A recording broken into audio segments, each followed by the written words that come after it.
समाचार लेखिएको छ भन्ने कुरो सम्बन्धित साथीहरूलाई पनि थाहा नभइकन हामी सेयर गर्न थाल्छौँ, लाइक गर्न थाल्छौँ, धेरैभन्दा धेरै साथीहरूको बिचमा पुर्याउन खोज्छौँ। तर सत्य कुराहरू के हो भन्ने कुरो त्यो सम्बन्धित व्यक्तिलाई सम्म पुगेर सोध्न चाहँदैनौँ।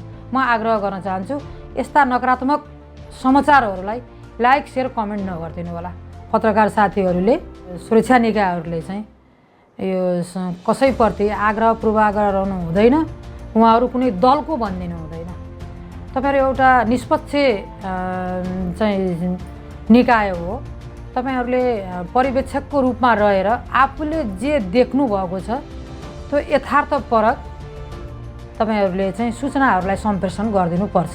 महिला दिदीबहिनीहरूलाई घरमा, परिवारमा, समाजमा र यो राज्यमा धेरै कुराको चुनौती बेहोर्नु परेको छ र अगाडि बढिन्छ।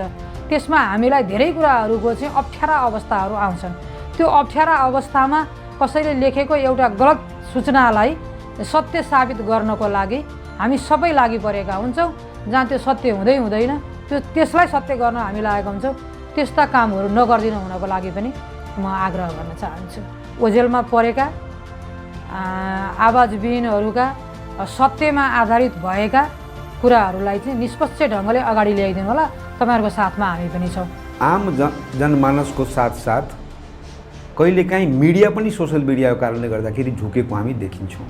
त्यसकारण सोसल मिडियामा कुनै चिज आउन बित्तिकै, इन्टरनेटमा कुनै समाचार या कुनै सन्देश आउन बित्तिकै हामीले स्वयं परीक्षण गर्नुपर्छ त्यसलाई कि त्यो तथ्य हो कि भ्रम हो। त्यसकारण सोसल मिडियाको सहज जति आसान भएको छ त्यतिकै दुरुपयोग पनि भइरहेको छ। हामी आम नागरिक सचेत हुनुपर्छ र खास गरेर मिडियाकर्मी त अझै सचेत हुनुपर्छ।